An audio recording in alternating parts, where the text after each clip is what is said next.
नमस्कार, मैं हूं आपके साथ विश्वेश तिवारी और आप सभी देख रहे हैं न्यूज टुडे। वक्त हो चुका है इस वक्त मध्य प्रदेश से जुड़ी कुछ प्रमुख खबरों का।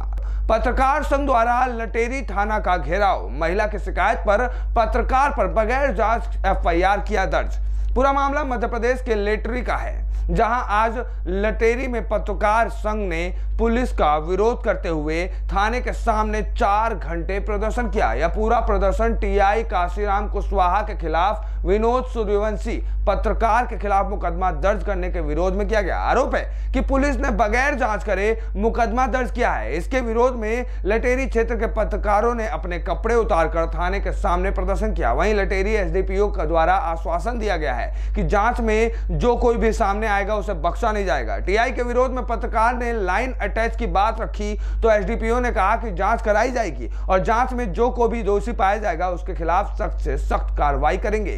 ये न्यूज टुडे से अलीम खान की रिपोर्ट। किया जा रहा है, तो क्या मानते हैं आप इस पर, पुलिस की कार्यप्रणाली पर क्या कहना चाहेंगे आप? आज जो ज्ञापन आप लोगों ने दिया है बच्चा बंधुओं की तरफ से, उसमें सभी पक्ष पर निष्पक्ष जांच कराई जाएगी और इसमें जो भी दोषी पाया जाएगा, जो भी बिंदु आएंगे उस पर हम विधिवत वैधानिक कार्रवाई करेंगे। सर, एक आवेदन आता है, आवेदन पे बिना जांच किए हुए एक पत्रकार पर एफआईआर दर्ज की जाती है, क्या कहना चाहेंगे सर?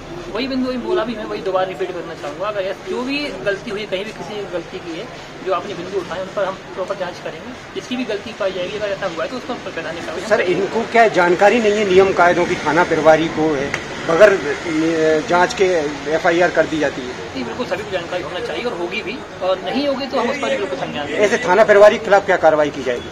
मैं चाहे थाना प्रभारी हो चाहे कोई हो, जिस स्तर पर कमी हो पाई गई होगी, जहाँ गलती पाई गई उस पर हम बिल्कुल कार्रवाई की। सर, कितने दिन में इसका निराकरण कर देंगे? जल्दी से जल्दी में निराकरण हम करेंगे। मैंने बताया भी आपको कि अब एकदम से समय बताना पॉसिबल नहीं होगा, बट हम बहुत जल्दी इसका निराकरण करेंगे। इसकी क्या गारंटी है सर कि अन्य किसी पत्रकार के साथ ऐसी कोई घटना नहीं होगी? तो किसी के साथ भी कोई भी घटना नहीं होगी। अगर कोई भी घटना होती है तो उसमें पहले हम विधिवत बिंदु देखेंगे, उसके बाद ही कार्रवाई। क्षेत्र में बढ़ रहे अपराधों को लेकर आप क्या कहना चाहेंगे? इसके लिए किसको दोषी मानते हैं आप? हमने पहले भी इस पर कार्रवाई की हैं, आप लोग संज्ञान में भी हैं, और जब भी कोई इस तरह की अगर आप हमें सूचना मिलती है, अभी भी मिल रही है, तो हम कार्रवाई कर भी रहे हैं, आगे भी करेंगे। अपराध हो चाहे अन्य सत्य की अपनी बात की, हर तरह की कार्रवाई हमने की है और भी करेंगे। ठीक है सर। वैश्य जैन समाज के सम्मेलन में पहुंचे केंद्रीय उड्डयन मंत्री ज्योतिरादित्य सिंधिया। अपने 2 दिवसीय दौरे के दौरान शिवपुरी पहुंचे केंद्रीय उड्डयन मंत्री ज्योतिरादित्य सिंधिया ने पीएस होटल में आयोजित वैश्य जैन समाज, राठौर समाज और बाथम समाज के सामाजिक सम्मेलन में हिस्सा लिया और सामाजिक लोगों के साथ 1-to-1 चर्चा भी की। वहीं वैश्य जैन समाज के सामाजिक सम्मेलन में केंद्रीय उड्डयन मंत्री ज्योतिरादित्य सिंधिया ने समाज को एकजुट होकर राष्ट्र के निर्माण के लिए अपना योगदान देने की बात कही है। सिंधिया ने अपने भाषण में मंच से हाथ जोड़कर माफी मांगी। उन्होंने कहा कि मुझसे जाने अनजाने में जो भी गलतियां हुई हो उसके लिए मुझे क्षमा कर देना। मैंने जो भी गलतियां की हैं उसके लिए मैं हाथ जोड़कर माफी मांगता हूं। जरा आप भी उनके बयान पर एक नजर डालिए। ये दिल धड़कता है तो आपके लिए धड़कता है, विकास करने की सोच है तो आपके लिए। मुझसे जो गलतियां हुई हों वो माफ करना, पर ये विश्वास मैं आपको दिलाता हूं कि जैसे मैं पहले लगा था इस संभाग के लिए, केवल शिवपुरी नहीं लेकिन संपूर्ण संभाग के विकास और प्रगति के लिए मैं अपने जीवन के अंतिम सांस तक आपके लिए समर्पित रहूंगा। जय जिनेंद्र, धन्यवाद, जय हिंद। ठगी की शिकार महिलाओं ने लगाया केंद्रीय मंत्री ज्योतिरादित्य सिंधिया से गुहार। मध्य प्रदेश के शिवपुरी में ठगी की शिकार महिलाएं केंद्रीय मंत्री ज्योतिरादित्य सिंधिया से गुहार लगाने पहुंची। महिलाओं का कहना था कि उनके लाखों रुपए रोजगार का झांसा देकर डका लिए गए। ऐसी महिलाओं की संख्या सैकड़ों में है जो तथाकथित कंपनी के झांसे में आ गई हैं और उसे रोजगार के लिए लाखों रुपए दे बैठी हैं। महिलाओं का कहना है कि अब उनका पैसा नहीं मिल रहा है और पुलिस से भी शिकायत की जा चुकी है, लेकिन अभी तक ना पैसों की रिकवरी हुई और ना ही किसी भी आरोपी को पकड़ा गया है। न्यूज टुडे से कुलदीप गुप्ता की रिपोर्ट। क्या नाम है आपका? नीलू राजपूत। नीलू राजपूत जी, क्या समस्या लेकर आप सिंधिया जी के पास आई थी आज? पेड कंपनी आई थी शहर में, जिसको अखिलेश राजपूत और चंद्रशेखर वर्मा लेके आए थे जी। उन्होंने कहा आप लोगों को जुड़े भी सब लोग हमारे साथ 80 महिलाएं जुड़ी हैं जी। और काम भी पहुंच रहा था, 7 महीने काम भी चलाए, सब महिलाएं भरोसा कर रही थी क्योंकि उनके पास काम पे पहुंच रहा था, पैसे पहुंच रहे थे। लेकिन अभी कुछ टाइम से वो सब काम खराब हो गया, ना महिलाओं के पास माल पहुंचा, ना महिलाओं के पास पैसे पहुंचे। तो मतलब महिलाओं ने इसमें कुछ डिपॉजिट मनी जमा की थी क्या? 30,000 रुपए जमा करे थे महिलाओं ने। हाँ, 30,000 रुपए जमा करने पे 8,000 रुपए मैंने था। अब बेरोजगारी इतनी है, घर बैठे का काम था, सब महिला तैयार हो गई। किसी ने मंगलसूत्र बेचा, किसी ने कुछ करा। अभी क्या स्थिति है ऑफिस की? अभी तो जो स्थिति है, ऑफिस तो सील्ड हो गया है जी। और मैडम से मैंने 3 दिन बात की, बोली कि मैंने कहा हमारे यहाँ लोग परेशान कर रहे हैं, बोली कि हम ना पेमेंट डाल देंगे, आप लोगों को थोड़ा थोड़ा दे देना, फिर 2-4 दिन में फिर डालेंगे। 3 दिन में उसने 1 रुपया नहीं डाला। तो इसमें ये बताइए कि शिवपुरी के कितने लोग शामिल हैं उनके साथ? शिवपुरी में 1600 महिलाएं हैं। नहीं, अरे उनके जो मेन ऑफिस में जो थे, रानी गोस्वामी थी, ज्योति जैन थी, एमलता राठौर थी, जो ऑफिस में बैठते थे, चंपा देवी थी। तुम्हें जोड़ा किसने था? और मेरे को एमलता राठौर ने जोड़ा था, पर मेरा तो पैसा जो मैंने उस 30,000 जमा किया था वो तो मेरा निकल आया था, लेकिन मैंने फिर दोबारा से कर दिया जी। 1 लाख रुपए कर दिया मैंने। और महिलाओं ने कितने किए थे? और मैंने 80 महिलाएं जोड़ लिया। 80 महिलाओं का पैसा कौन वापस करेगा? कितने रुपए उनके पास? मेरा 24 लाख रुपए है। तुम्हारे जोड़ी हुई महिलाओं का? मेरी महिलाओं का 24 लाख रुपए है, 80 महिलाओं का। तो कितनी महिलाओं को पेमेंट मिला उसमें से? उसमें सिर्फ 2 महिलाओं को 30,000 पूरा हुआ है। पुलिस के पास गई थी, पुलिस ने क्या बोला? पुलिस के पास मैं तो नहीं गई, हम लोगों का आज प्रोग्राम था, लेकिन आज सिंधिया जी के चक्कर में हम लोग नहीं गए। लेकिन जो महिलाएं गई हैं पुलिस भगा रही है उनको। तो सिंधिया जी से मुलाकात कोई FIR नहीं होगी। अच्छा, सिंधिया जी ने क्या कहा आपसे? हमारी बात ही नहीं हो पाई, हम तो इसलिए आए थे यहाँ पे। आप सिंधिया जी के पास आई थी आज ना? ये प्रोग्राम आए थे, लेकिन हमने सिर्फ आवेदन दिया है, वो नहीं मिले। क्या मतलब हुआ हमारे आने का? ब्लैकमेलिंग व प्रताड़ना से तंग आकर युवक ने जीवन लीला की समाप्त। पूरा मामला भैरुंदा पुलिस थाने का है। भैरुंदा पुलिस ने महिला को किया गिरफ्तार, अन्य आरोपियों की तलाश जारी। जी हाँ, पूरा मामला मध्य प्रदेश के भैरुंदा का है, जहां युवक ने वर्ग विशेष की युवती व उसके 4 साथियों के द्वारा लगातार की जा रही प्रताड़ना से तंग आकर अपनी जीवन लीला समाप्त कर ली है। इस मामले का खुलासा युवक के मरने से पूर्व पुलिस को दिए बयान में किया गया है। भोपाल पुलिस ने मामले में शून्य पर कायमी कर भैरुंदा थाने को इस प्रकरण के बारे में सूचना दी। युवक के द्वारा जहरीला पदार्थ खाकर अपनी जीवन लीला समाप्त किए जाने के बाद परिवार में मातम छा गया। गौरतलब है कि भैरुंदा की एक निजी बैंक में कार्यरत गोपाल महेश्वरी ने विगत दिनों जहरीले पदार्थ का सेवन शास्त्री कॉलोनी स्थित अपने निवास पर कर लिया था और अपने बड़े भाई से कहा कि मैंने कुछ युवकों व युवतियों के द्वारा पिछले कई महीनों से की जा रही प्रताड़ना से तंग आकर जहरीले पदार्थ का सेवन कर लिया है। इतना सुनते ही उसका बड़ा भाई उसे लेकर तत्काल भैरुंदा के एक निजी अस्पताल लेकर पहुंचा, जहां प्राथमिक उपचार के बाद से उसे भोपाल रेफर कर दिया गया। लेकिन इलाज के दौरान गोपाल महेश्वरी की निजी अस्पताल में ही निधन हो गया। निधन से पूर्व युवक ने भोपाल पुलिस को जहरीले पदार्थ का सेवन किए जाने के संबंध में अपने बयान दिए, जिसमें युवक ने पुलिस को बताया कि मेरे साथ निजी बैंक में कार्यरत सहकर्मी युवती ने करीब 6 से 7 माह पहले मुझे प्रेम जाल में फंसाया और मुझे ब्लैकमेल करना शुरू कर दिया। उसके साथ कुछ लड़के भी मिले हुए हैं। हालांकि भैरुंदा पुलिस ने 2 नामजद व 3 अन्य लोगों के विरुद्ध मामला दर्ज कर विवेचना शुरू कर दी है। वहीं भैरुंदा SDPO आकाश अमलकर ने बताया कि इस पूरे मामले में भैरुंदा पुलिस ने 2 नामजद, 1 महिला व 1 पुरुष सहित 3 अन्य के खिलाफ विभिन्न धाराओं में मामला पंजीबद्ध कर महिला को गिरफ्तार किया है और अन्य आरोपियों की तलाश अभी भी जारी है। यह न्यूज टुडे से कन्हैया नाथ की रिपोर्ट।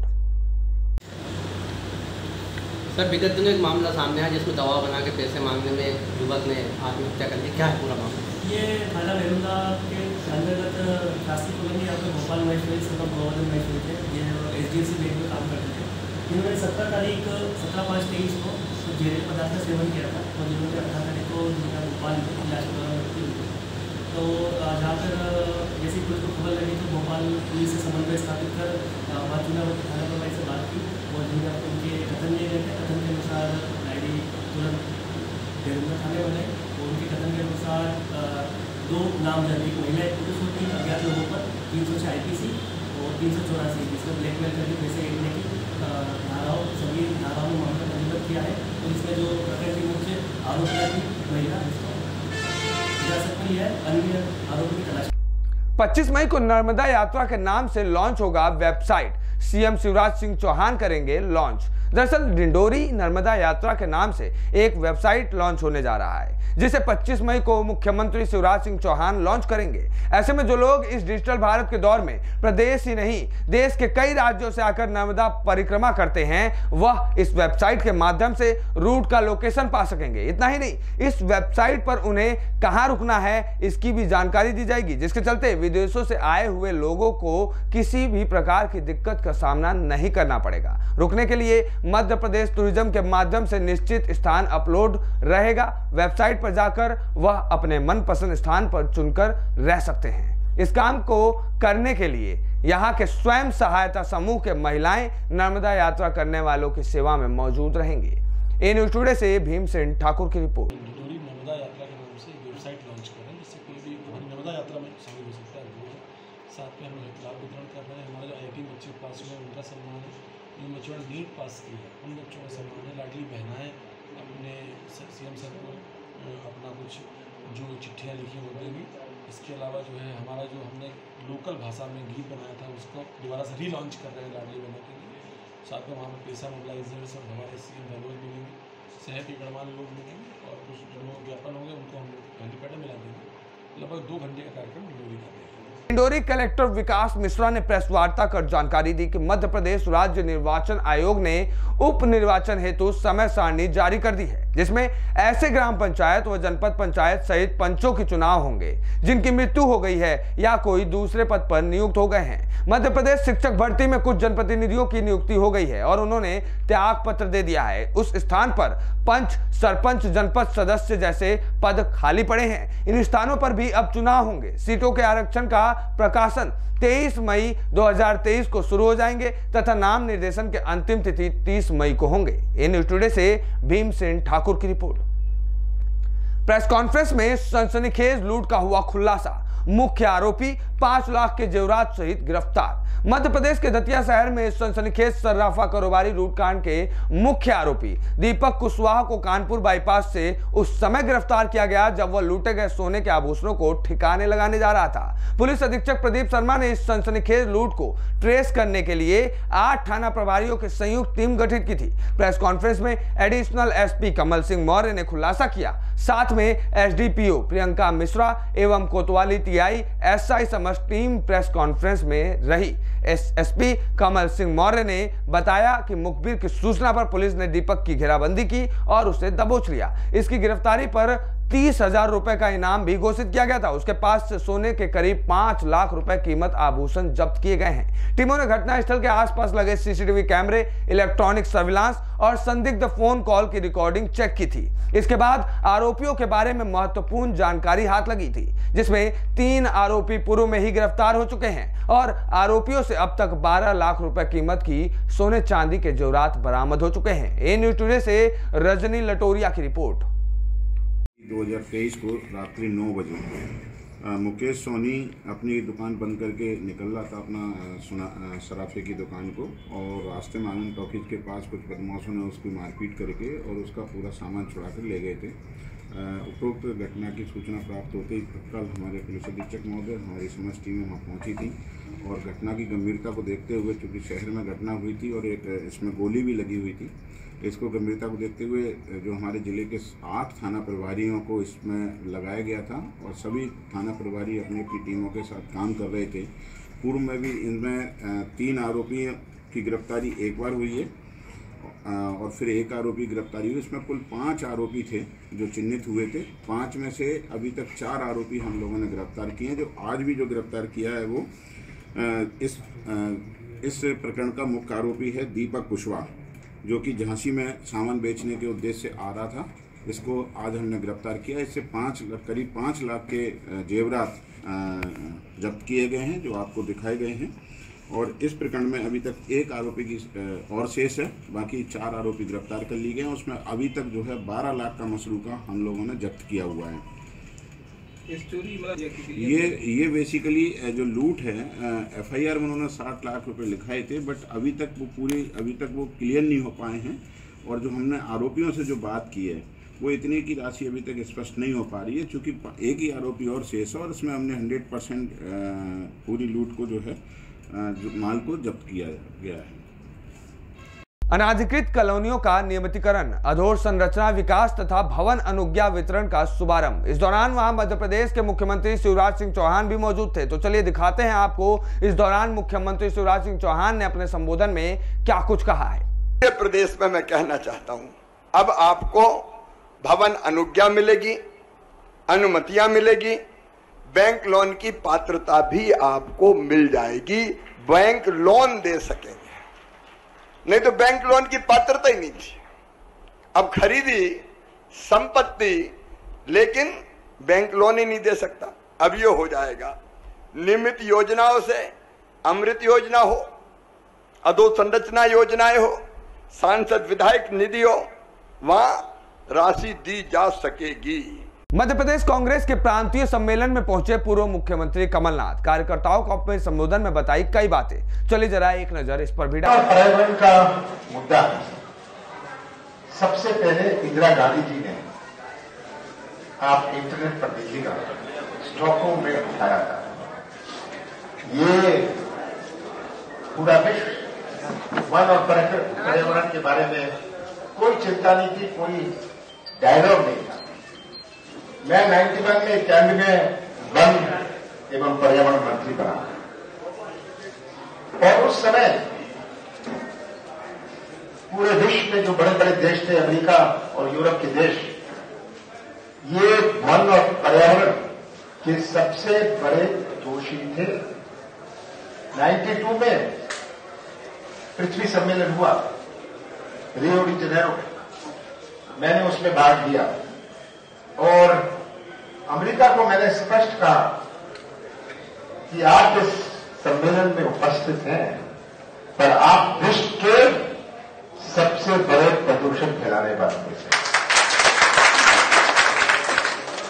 सबसे ज्यादा पर कैपिटा प्रदूषण अमेरिका में। और मैंने कहा आप हमें पाठ पढ़ाने आए हो, आप हमें पाठ पढ़ाते हो वन और पर्यावरण का। वन का क्या मतलब?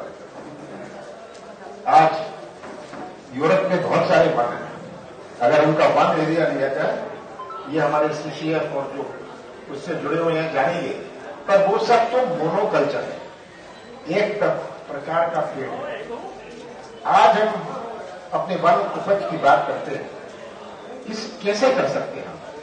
इसीलिए कर सकते हैं कि हमारे यहां बायोडायवर्सिटी, क्या कहते हैं बायोडायवर्सिटी? ये बायोडायवर्सिटी हमारे यहां है।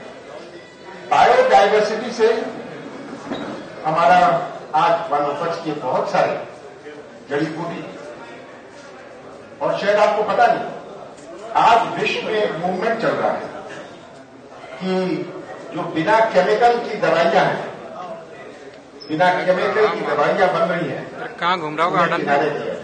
ओ भैया मोबाइल। और हमारे जड़ी बूटी, हमारे जो हर्ब्स हैं, इनसे दवाइयां बनाई जाए। भारत की बड़ी बड़ी कंपनियां इस पर रिसर्च कर रही है। मध्य प्रदेश से जुड़ी ऐसी ही प्रमुख खबरों के लिए जुड़े रहिए ए न्यूज टुडे के साथ।